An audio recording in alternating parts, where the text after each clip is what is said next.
አሚን መልቲሚዲያ ፕሮዳክሽን ጉዞ በጸሎት አቃቂና ቦሌ ክፍል 17 ልብ አንጠልጣይ ታሪክ ደራሲ ዘሪሁን ገመቹ ዋቤ ተራኪ ሶፊያ ዩሱፍ ይህንና መሰል የፍቅር ታሪኮችን ለማግኘት ቻናላችንን ሰብስክራይብ ያድርጉ።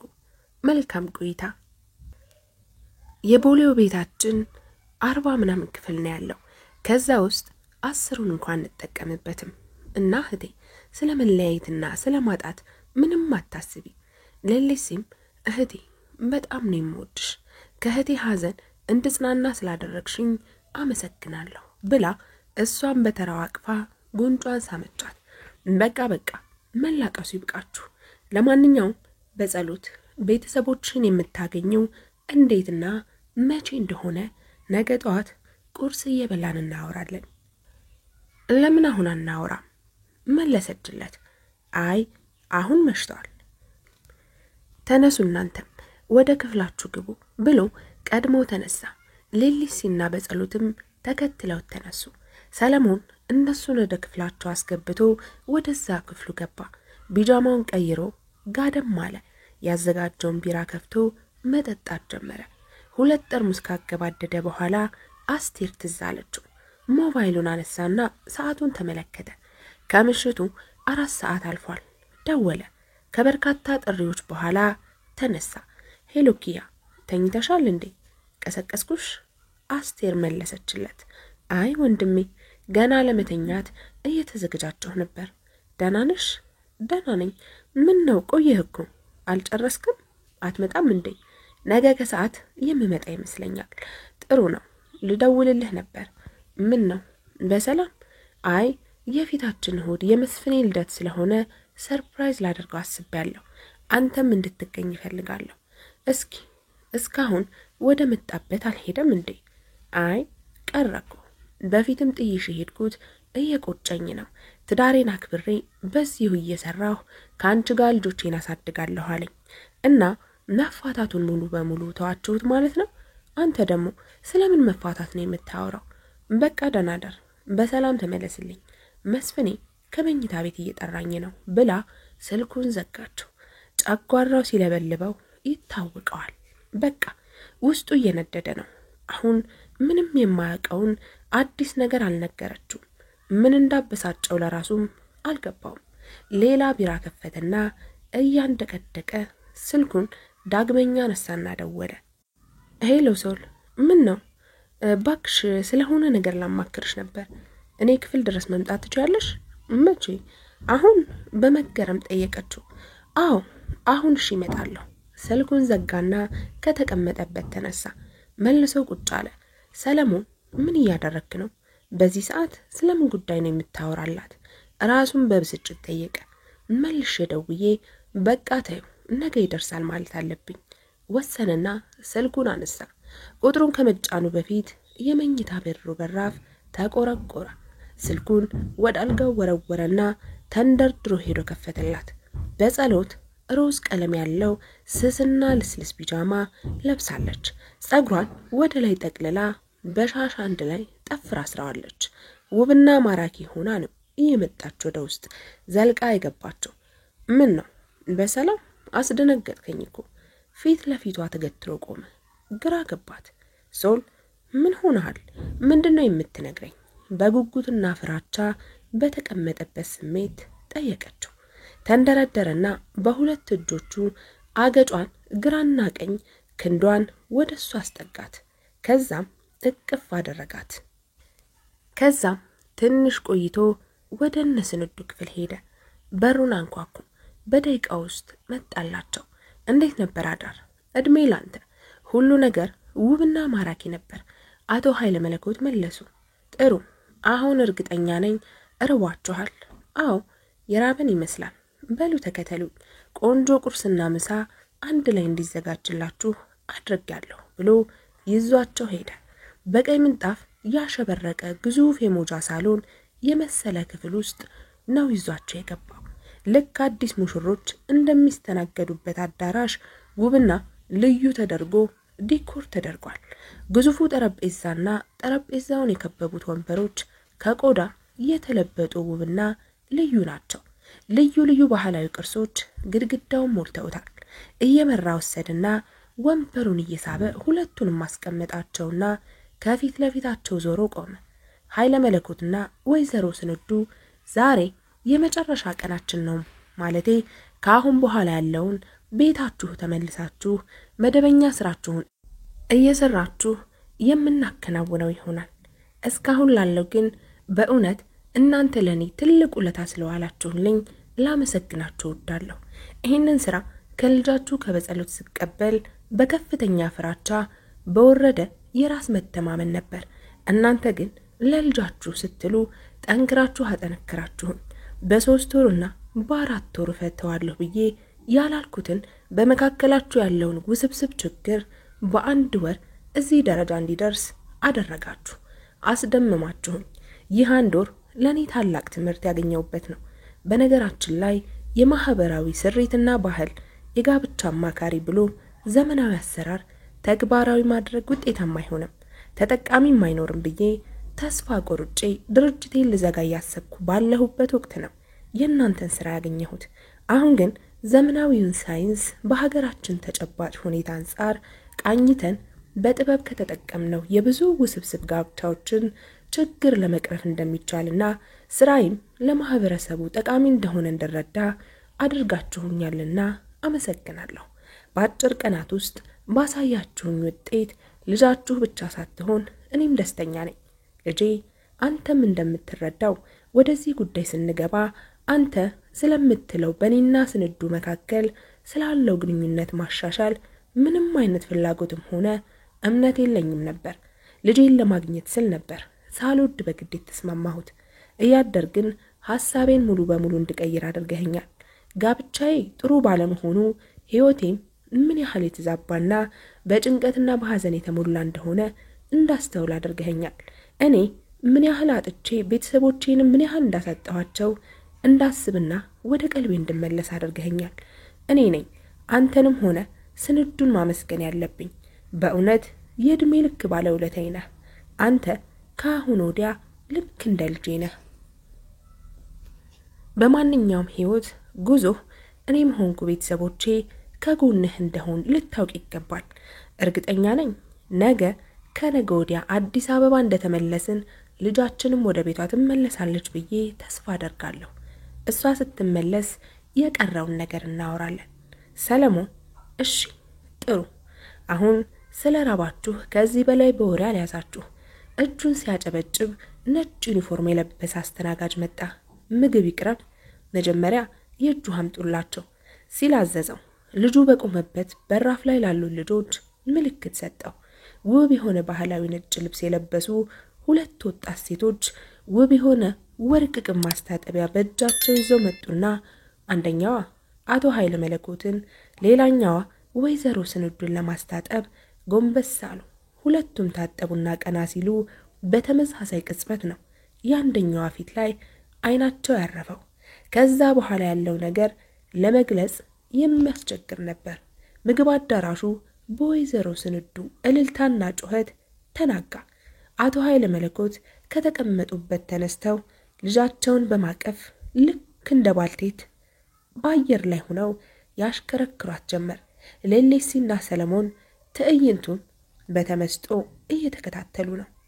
ይህንን ትዕይንት ለሚከታተል ሰው ልጃቸው ላለፈው 1 ወር ብቻ ተለይታቸው የቆየች ሳይሆን በአራስነቷ ተሰርቃባቸው ከ20 ዓመት በኋላ በተአምር የተገኘች አይነት ነው የሚመስለው። በመነጋታው 5ቱም በቻርተር አውሮፕላን ተጭነው ወደ አዲስ አበባ ተመለሱ። በጸሎት ግን ቀጥታ ወደ ቤቷ ሳይሆን ወደ ሌሊሲ ቤት ነው መሄድ የፈለገችው። ውሳኔዋን ስትነግራቸው ሁለቱም ወላጆቿ ክፉኛ ተቃውመው ነበር። አባዬ እማዬ ስሙኝ፣ እኔን ወደ ቤት ለመመለስ ባደረጋችሁት ነገር በጣም ኮርቼባችኋለሁ። በጣም እንደምትወዱኝም አውቃለሁ። ግን አሁን መጀመሪያ ያበላሸሁትን ነገር ማስተካከል አለብኝ። ከአሁን ወዲህ እንድታውቁት የምፈልገው እናንተ ብቻ ሳትሆኑ እነሱም ወላጆቼ ናቸው። ከአሁን ወዲያ ብቸኛ ሳልሆን ወንድምና እህት አለኝ። ቦሌ ያለው የተንጣለለ ቪላ ብቻ ሳይሆን አቃቂ ያለውም ደሳሳ ቤት ቤቴ ነው እና የግድ አሁን ከሌሌሲ ጋር ወደ ቤት መሄድ አለብኝ። ከዛ እስካሁን የዋሸኋቸውን ነግሬ ይቅርታ ካገኘሁ በኋላ እመጣለሁ። እንዴት አድርግሽ ነው የምትነግራቸው? አላውቅም፣ ብቻ የሆነ መንገድ ፈልጋለሁ ካልሽሽ ልጄ። ግን ታውቂያለሽ ከ5 ቀን በኋላ ቤት ድግስ አለ። ንቅለ ተከላ የተደረገልሽ ቀን ነው። ያው እንደተለመደው ዘንድሮም እየተደገሰ ነው። አዎ አውቃለሁ። የሚገርመው እነዛኞቹም ቤተሰቦቼ ጋር ድግስ አለ። በዛው በተመሳሳይ ቀን የሙት ዓመት መታሰቢያ ድግስ አለባቸው። የማ ለኔ ልቧን የሰጠችኝ የበሬዱ የሙት መታሰቢያ ስትናገር የሚርገፈገፈው እንባዋን መገደብ አልቻለችም። እናትና አባቷም በሰሙት ነገር ሽምቅቅ ነው ያሉት እና በእለቱ የትኛውን ድግስ እንደምታሳልፍ ግራ ገብቷታል። ግን አታስቡ፣ ጠዋት እዚህ ቆይና ከሰዓት እናንተ ጋር መጥቼ የኔን የምስጋና በዓል አከብራለሁ። አዎ እንደዛ አደርጋለሁ። በቃሽ የኔ ቆንጆ፣ እንደሚሆን እናደርጋለን። አንቺ ምንም አትጨነቂ። አሁን ሹፌሩ እናንተን ቤት ያደርሳችሁና እኛ ከሰለሞን ጋር በራይድ እንሄዳለን አሉ አቶ ኃይለ መለኮት። ኧረ አባዬ ግድ የለም እኛ በራይድ ብንሄድ ይሻላል።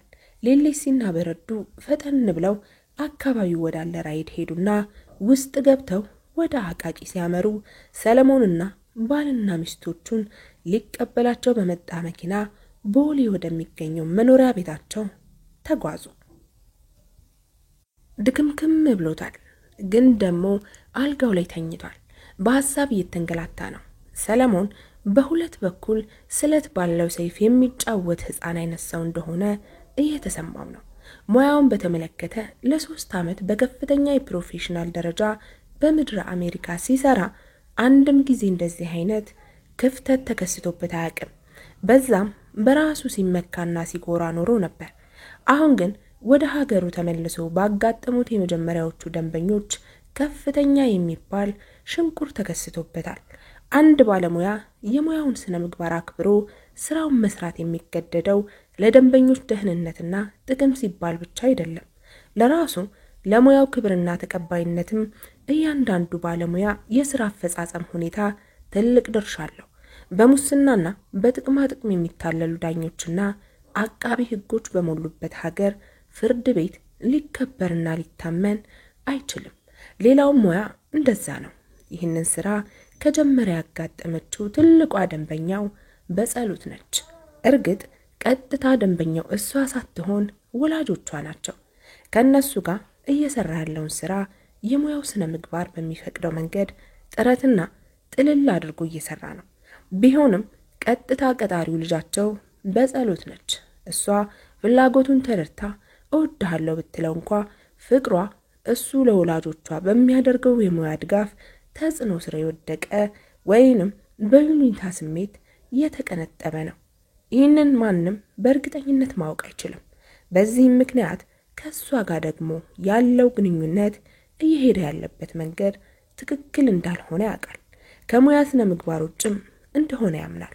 ይሄ ጉዳይ ነው በጣም እያስጨነቀ ያለው። ከበጸሎት ጋር የፍቅር ስሜት በተሰማበት ቅጽበት 2 ምርጫ ነበረው። አንድም በሷ ቀጣሪነት ወላጆቿን ለማከም የተዋዋለውን የሥራው ላፍርሶ ነፃ መውጣትና ካልሆነም ልቡን ገስጾና ፍቅሩን በውስጡ አክስሞ ስራው ላይ ብቻ አትኩሮ መቀጠል። ቢያንስ ስራውን በተዋዋለው መሰረት ሙሉ በሙሉ አጠናቆ እስኪጨርስ ድረስ እንደዛ ነበር ማድረግ ያለበት። ነገር ግን ይሄው ሁለቱንም ማድረግ አልቻለም። ግን እኮ ይሄ በስራ ዓለም ቆይታዬ ለመጀመሪያ ጊዜ የፈጸምኩት የሙያ ስነ ምግባር ጥሰት ነው ሲል ራሱን ለማጽናናት ሞከረ። ንግግሩ ግን ራሱንም ሊያሳምነው አልቻለም። ስህተት የመጀመሪያም ሆነ የመጨረሻ ያው ስህተት ነው። የገዛ አእምሮ መልሶ የነገረው ነበር። አሁን ወደ ኋላ መመለስ አይችልም። ይህንን ጉዳይ ከዳር ላደርስና ከእሷ ጋር ያለኝ የፍቅር ግንኙነት የሚደርስበትን ከፍታ አይቼ ውጤታማ የሚሆን ከሆነ ምናልባት ሙያውን በክብር ለቅና ወደ ሌላ ዘርፍ ብሸጋገር እንኳ ያዋጣኛል ሲል ለጊዜው የታየውን መፍትሄ አስቀመጠ። የገዛ አእምሮ ግን ወዲያ ነበር አፍራሽ የሆነ ሐሳብ የሰጠው። ሰውዬ ምን ነካ? ይህንም ሙያ ለቀህ ነጋዴም እንኳ ብትሆን ወይም ደራሲ ብትሆን ሁሉም ሙያ አይነቱና ተጋላጭነቱ በመጠኑ ይለያይ እንደሆን እንጂ የራሱ ህጋዊ ሆነ ሞራላዊ የሥነ ምግባር ገደቦች አሉበት። በተለይ ፍቅርን በተመለከተ ሁሉም ሙያ ይፈተናል። አስተማሪ ብትሆን ተማሪህ ላይ አይንህን መጣልህ አይቀርም። ማናጀር ሆነህ ጸሐፊህን አይንህን መጣልህ አይቀርም። ሙያውን ሳይሆን አመለካከትህን ነው መቀየር ያለብህ። ራስህን አታሙን አለው። ለጊዜው በዚህ ጉዳይ ላይ ከዚህ በላይ ማሰብ አልፈለገም። ጉዳዩን ለጊዜ አሳልፎ ሰጠና ብርድ ልብሱን ተከናንቦ ራሱን ለእንቅልፍ አሳልፎ ሰጠ። ወዲያው እንቅልፍ አሸለበው። የሚገርመው ደግሞ አይኖቹ በተከደኑ ከ2 ደቂቃ በኋላ ነበር በጸሎት ነጭ ቤሎ ለብሳ ጭንቅላቷ ላይ የሚያብረቀርቅ የወርቅ አክሊል አጥልቃ ግራና ቀኝ ጎኗ ላይ የበቀሉ ውብ ክንፎቿን እያማታች ከሰማዩ ላይ ሰንጥቃ መጣ እቅፍ ያደረገችው። በህልሙ ነው ያየው። በጸሎትና ሌሊሲ ከወንጪ ከተመለሱ 2 ቀን ሆኗቸዋል። መሽቷል። 1 ሰዓት ተኩል አካባቢ ነው። በጸሎት ፊራኦል ግቢ ውስጥ ካለ ግዙፍ የማንጎ ዛፍ ስር ጎን ለጎን ቁጭ ብለው እያወሩ ነው። እንዴት ነበር ወንጪ? ወይ ስዊዘርላንድ በለው። እኔ ወንጪን እንጂ ስዊዘርላንድን አላውቃትም። እኔ ደሞ አውቃታለሁ። ለዛ ነው ያነጻጸርኩልህ። ደሞ ዘመዶቻችን እንዴት ደግና ቀሽት መሰሉ።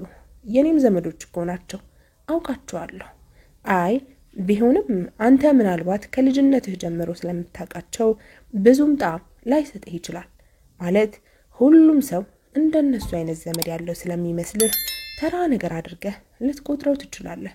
እንደኔ ለመጀመሪያ ጊዜ እንደዛ አይነት ዘመድ ሲኖርህ ግን በቃ ካሁኑ እንዴት እንደናፈቁኝ ብታይ። ገና በ2 ቀን? አዎ በ2 ቀን።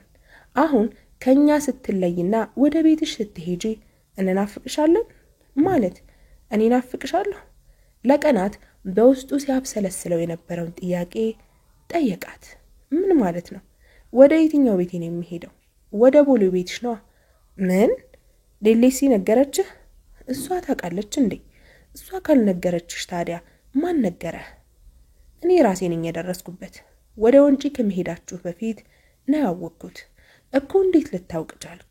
ያው እንዳልኩሽ የእህቴን ልብ ከተቀበልሽ በኋላ በሩቅ ሆኜ ለረጅም ጊዜ ስከታተልሽ ነበር። ስለዚህ በደንብ አውቅሻለሁ። እሺ፣ እዚህ ቤት ከመጣሽ ከሳምንት በኋላ ጀምሮ ከፍተኛ ጥርጣሬ አድሮብኝ ነበር። ከዛ ምን አደረግኩ መሰለሽ? አንድ ቀን ስትተኝ ሻርፕሽን ሙሉ በሙሉ ከፊትሽ ላይ ገፍትሬ ተመለከትኩሽ እና ኦሪጂናሏ በጸሎት መሆንሽን አረጋግጥኩ። ትገርማለህ። እሺ ከዛስ? ጸጥ አልክ? ምን ላድርግ? ምን? እንዴት ምን ላድርግ? ምንም ማለትና ምን ማድረግ እንዳለብኝ አላወቅኩም ነበር። እሺ አሁን ሳወቅ? አይ እስኪ አንቺ ንገሪኝ፣ ምን ልታደርጊ ነው? እስከ መቼ ነው ከወላጆችሽ የምትደበቂው? ወላጆቼ በቀደም አግኝቻቸዋለሁ፣ እዚህ መሆኔን ያውቃሉ ብላ ያልጠበቀውን ዜና ነገረችው። ጥሩ እሺ፣ እና አባዬን እንዴት ልታደርጊ ነው? እንደዋሸሻቸው ሲያውቁ በጣም ነው የሚያዝኑብሽ። በአንቺ ብቻ ሳይሆን እኛም አውቀን ከነሱ ደብቀን ዝም በማለታችን ምን እንደሚወጣን አናቅም። በጣም ጨንቆኛል ብሎ እውነተኛ ስሜቱን ነገራት። ይቅርታ ፊራኦል፣ እንደዚህ አይነት ነገር ውስጥ ስላስገባችሁ በጣም አዝናለሁ። ግን በዚህ 2-3 ቀን ውስጥ እፈተዋለሁ። ማለት እናንተ ቀድማችሁ እንደምታውቁ ሳላሳውቅ እፈተዋለሁ። እስኪ እናያለን። እኔ የእህትህን ልብ የተሸከምኩ በጸሎት መሆኔን እርግጠኛ ስትሆን ምን ተሰማ? ግማሽ ሐዘን ግማሽ ደስታ? አልገባኝም። ለረጅም ጊዜ ላናገርሽና ቀርቤ ላውራሽ የምመኝሽ የእህቴን ከፊል አካል የተሸከምሹ በጸሎት የገዛ ቤት የመጠሽ ከእኔ ጋር አንድ ማዕድ እየቆረሽ መሆንሽን ሳውቅ ፍጹም ደስታ ነው የተሰማኝ። በሌላ ጎኑ ደግሞ ያችኛዋ በጸሎት አፍቅረት ስለነበር ሌላ በጸሎት እንዳልሆንሽ ሳውቅ ቅር ብሎኛል። ከመቀመጫዋ ተነሳችና እላዩ ላይ ተጠምጥማ ጉንጩን ሳመችው። የኔ ወንድም በጣም ነው የምወድህ አለችው። እኔም እህቴ በጣም ወድሻለሁ። አሁን እራት እየቀረበ ነው መሰለኝ፣ ወደ ቤት እንግባ። እሺ እንግባ ተባባሉና ተያይዘው ወደ ቤት በመግባት ከቀረው ቤተሰቡ ጋር ተቀላቀሉ። አቶ ለሚቻና ቤተሰባቸው በአጠቃላይ ሙሉ ትኩረቱ የበሬዱ የ3ኛ ዓመት የሙት ዓመት መታሰቢያ ላይ ነው። ይሄ ባለፈው 2 ዓመት በተመሳሳይ የመታሰቢያ ድግስ የተደገሰ ቢሆንም የዘንድሮ ግን በተለየ ሁኔታ ትኩረት ተሰጥቶታል። የዚህም ምክንያት በቤተሰቡ ውስጥ ሆኖ ተአምራዊ በሆነ መንገድ በጸሎት የምትባል ልጅ ስለተጨመረችና ከዛም ተያይዞ ከሞላ ጎደል የቤተሰቡ የገንዘብ ችግር ስለተሻሻለ ከዚህ በፊት የነበረውን ከፍ ባለ ሁኔታ ለመደገስና በሟቿ ስም በርከት ያሉ ችግረኞችን በማብላት ነፍስ ይማር በማሰኘት የተወሰነ የመንፈስ እርካታና የአእምሮ መረጋጋት ለማግኘት ጠንክረው በጥሩ ሞራል እየደገሱ ነው። በተመሳሳይ ሁኔታ አቶ ኃይለ መለኮት በየአይነቱ ለየት ያለ ድብልቅልቅ ያለ ድግስ እየተደገሰ ነው። የነሱ ምክንያት ደግሞ ሚያዝያ 20 ቀን የልጃቸው በጸሎት የልብ ንቅለ ተከላ ያደረገችበትና ሁለተኛ የመኖር ዕድል ያገኘችበት ስለሆነ ያንን ቀን በፌሽታና በምስጋና የማሳለፍ ዓላማ ያለው ነው። ይህንን ድግስ ያለፉትን ሁሉ ዓመታት አድርገውታል። የዘንድሮ ግን በአይነትም ሆነ በመጠን ከፍ ያለ ነው። ይሄም ዘንድሮ ሁኔታዎች የተለዩ ስለሆኑ ነው። ከቤታቸውም ከፊታቸውም የተሰወረችው የልጃቸው በጸሎት ከወር በኋላ ወደ ቤቷ የምትመለስበት ቀን ይሆናል የሚል ጉጉት ስላላቸው ልጃቸውን እጥፍ ድርብ በሆነ ፌሽታ ለመቀበል ያደረጉት ነው። ከዚህም በተጨማሪ ሌላ የተለየ ምክንያት አላቸው። ባልና ሚስቶቹ ለዓመታት ከገቡበት አስጠሊታ ግንኙነትና የእርስ በርስ ጥላቻ ተገላግለው ቀሪ ህይወታቸው በመከባበርና በፍቅር ለማሳለፍ ወስነውና ተስማምተው ቀሪ እንደ አዲስ ለመጀመር የወሰኑበት ወቅት ስለሆነ ለነሱም እንደ ዳግማዊ ሰርግ ነው። ለዛ ነው የተለየና እንከን አልባ ድግስ እንዲሆን እየጣሩ ያሉት። ያው እንደተለመደው የድግሱን ቅንጅት በኃላፊነት የወሰዱት ፕሮፌሽናል ባለሙያዎች ናቸው። የጭንቅ ቀን ደርሶ አቶ ለሚቻና ወይዘሮ እልፌ ከሌሎች ጎረቤቶቻቸው ጋር በሌሊት ነው ወደ እምነት ቦታ ሄደው የገቡትን ቃል ኪዳን ፈጽመው ተመልሰው ወደ ቤታቸው ሄዱ። በጸሎት እንን የልጅቷን ሐውልት ስታይ በጣም ትልቅ የሆነ ሐዘን ውስጥ ገባች። በሷ ምትክ እኔ ነበርኩ እዚህ ስፍራ ከዚህ ሐውልት ስር መተኛት የሚገባኝ ብላ ስታስበው ራሱ ዝግንን አላት። ልክ እንደ ሁል ጊዜው የሌላን ሰው ህይወት ሰርቃ እየኖረች እንዳለች አይነት ስሜት ነው እየተሰማት ያለው። የሚቀፍ አይነት ስሜት። አቶ ለሚቻ በዝምታ ሲያስተውላት ስለቆዩ ያመማት መሰላቸው። ለማታውቃት ልጅ ይሄን ያህል ሐዘን ከየት የመጣ ነው? በውስጣቸው ያብሰለሰሉት ሐሳብ ነበር።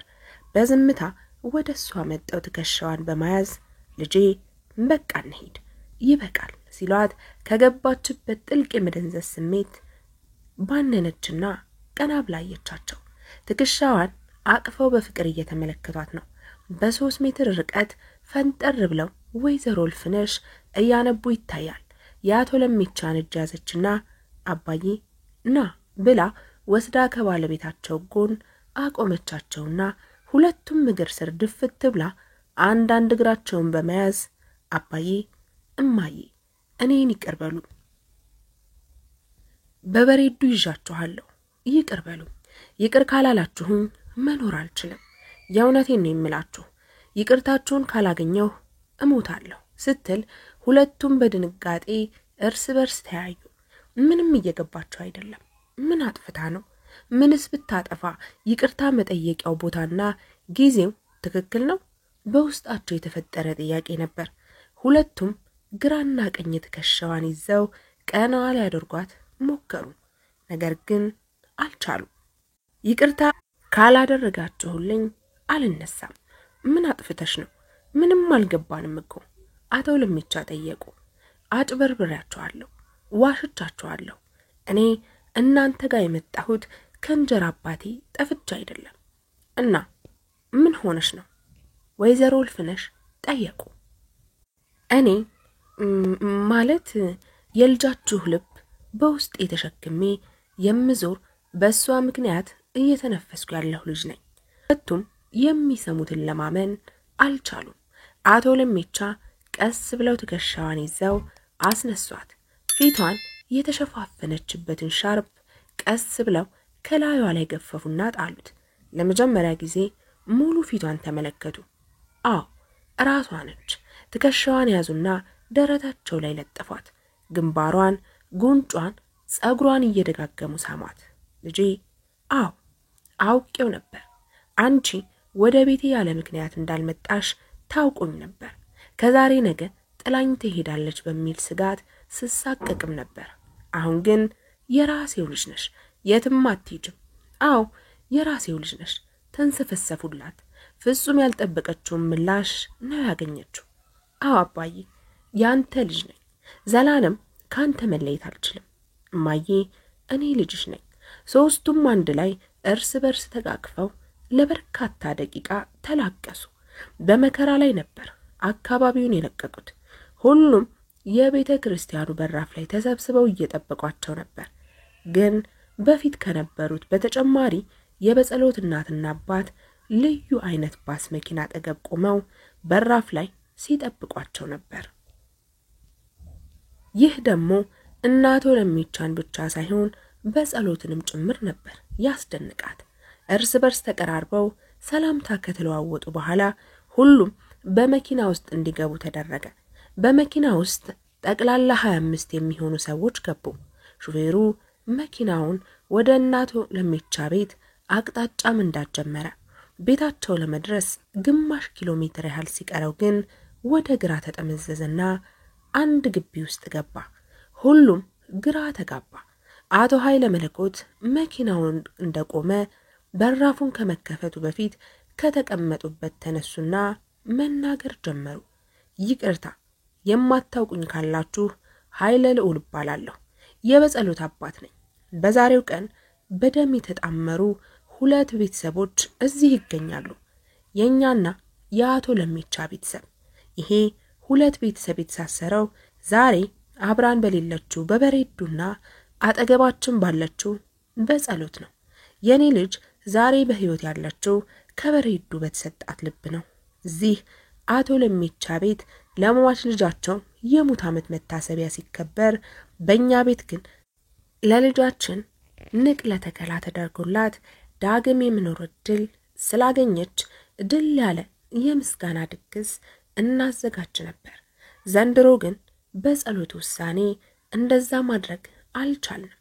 እዚህ ግቢ አንድ ላይ መታሰቢያውንም ምስጋናውንም አብረን እንድናከብር ወስነናል። አሁን ሁላችንም ወርደን የተዘጋጀውን ዝግጅት እንታደም የሚል ንግግር ካሰሙ በኋላ በራፉ ተከፈተ።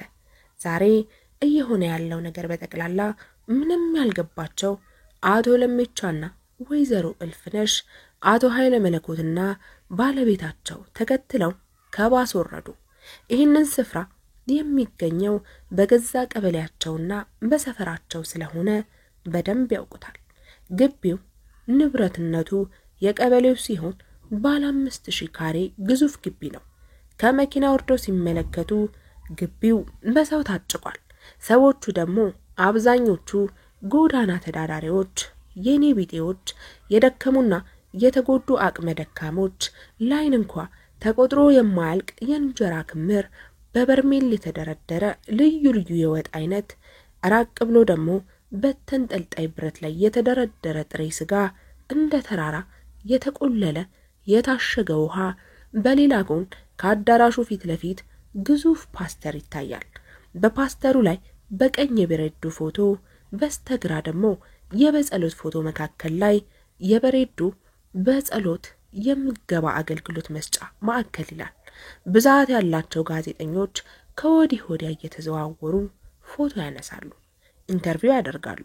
ማታ በ2 ሰዓት ዜና ላይ በኢትዮጵያ ቴሌቪዥን የቀረበው ዜና የሚከተለው ነበር። የታዋቂ የቢዝነስማን አቶ ኃይለ መለኮት ብቸኛ ልጅ ከጠፋችበት መገኘቷ ታወቀ። በጸሎት ከ3 ዓመት በፊት ልቧ መስራት አቁሞ የነበረ ሲሆን በዛን ወቅት የመኪና አደጋ ደርሶባት አብራት ለሕክምና ወደ ታይላንድ ሄደችው በሬዱ ለሚቻ ህይወቷ በማለፉ አባትየው በሰጡት ፈቃድ መሰረት ልቧን ለበጸሎት በመለገሷ የልብ ንቅለ ተከላ ሊደረግላትና ድና ወደ ሀገር ልትመለስ ችላለች። ባለፈው ወር የጠፋችው በጸሎት ኃይለ መለኮት የተገኘችው በእነዚሁ በአቃቂ ክፍለ ከተማ በሚኖሩ ልብ በለገሰቻት ልጅ ቤተሰቦች ቤት በመሆኑ በጣም አነጋጋሪና አስደማሚ ታሪክ ሆኗል። በዛሬው ዕለት የበሬዱ የ3ኛ ዓመት የሙት ዓመት መታሰቢያ የነበረ ሲሆን በተመሳሳይ ሁኔታ ባለፉት 2 ዓመት የተደረገው በአቶ ኃይለ መለኮት ቤት የምስጋና ድግስ ሲደገስ የቆየ ቢሆንም ዛሬ ግን ይሄ ቀርቶ አቶ ኃይለ መለኮት ቤተሰባቸውና በቤታቸው የደገሱትን ድግስ ሙሉ በሙሉ ሰርዘው በሟች በሬዱ ለሚቻ የትውልድ አካባቢ ለስሟ መታሰቢያነት እንዲሆን ከዛሬ ጀምሮ በአካባቢው አቅም የሌላቸውና ችግረኞችን በቀን 2 ጊዜ የሚመግብ በሬዱ በጸሎት ምገባ ተቋምን ከፍተው ያስመረቁና በቦታውም ከ500 በላይ ሰዎችን በመመገብ ማስጀመራቸውን ማወቅ ተችሏል። በዚህም የሟች አባት የሆኑት አቶ ለሚቻ ስለ ሁኔታው ሲናገሩ በእውነት ልጄ ዛሬ ሞትን ድል አድርጋ ተነስታ እንደ ተነሳሽ ነው የምቆጥረው። ልጄ በህይወት እያለች ለተቸገረ ሁሉ የምታዝን የዋህ ነበረች። አሁንም ከሞተች በኋላ ይሄው በስሟ ብዙዎች ጠግበው እንዲያድሩ ምክንያት ስለሆናችሁ ኮርቻለሁ። ይህንን እውን ያደረጉትን አቶ ኃይለ መለኮትንና ባለቤታቸውን አመሰግናለሁ። የነሱ ልጅ የሆነችው በጸሎት ለኔም ልጄ ነች። ከአሁን በኋላ በሬዱ ሞተች ብዬ አላዝንም። ስትናፍቀኝ በጸሎትና ቅፌ እጽናናለሁ። ደሞ እዚህ ስፍራ መጥቼ በስሟ ሰዎች ምግብ ቀብሰው ሲያድሩ ተመልክቼ እረካለሁ በማለት አስተያየታቸውን ሰጡ የሚል ነበር። ከድግሱ በኋላ አቶ ኃይለ መለኮትና ወይዘሮ ስንዱ ወደ ቤታቸው ሲሄዱ በጸሎት ግን ሌሊሲን ተከትላ ወደ እነሱ ቤት ነበር ሄደችው። በማግስቱ ግን ቤተሰቡ በአጠቃላይ ተሰብስበው ወደ ቦሌ ሄዱ። ሲደርሱ ስለምንም ነበር ይህንን ዝግጅትና ግንኙነት ለሁለቱም ቤተሰብ ልክ እንደቀለቀል ነው። በዚህ ደግሞ ቁጥር 1 የፈነጠዘችው በጸሎት ነች። የሷን ደስታና ፈንጠዚያ ሲከታተል የነበረው ሰለሞን እሺ ይህች ልጅ ለማግባት ልጃችሁን ስጡ ብዬ ሽማግሌ ምልከው ለየትኛው ቤተሰብ ነው ብሎ ራሱን ጠየቀና ፈገግ አለ። ግድ የለም እሷ ተስማማ እንጂ እኔስ 2 የሽማግሌ ቡድን ማቋቋም አያቅተኝም ሲል ለራሱ መልስ ሰጠ።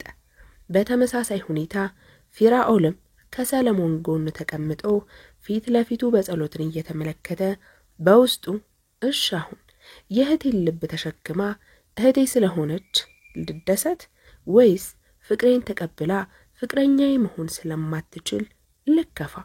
በውስጡ የሚያመነዥከው ጥያቄ ነበር። ፍቅሯ በዚሁ ቀጥሎ ከባሰብኝ ምንድነው የማደርገው ብሎ በጣም ተጨነቀ። ታሪኩ ተፈጸመ። እንዴት አያችሁት? እንደተለመደው አስተያየቶቻችሁን ኮሜንት ሴክሽን ላይ አስቀምጡልን። ሁልጊዜም ስለምትከታተሉን እናመሰግናለን። ይሄንና መሰል የፍቅር ታሪኮችን ለማግኘት ቻናላችንን ሰብስክራይብ ያድርጉ።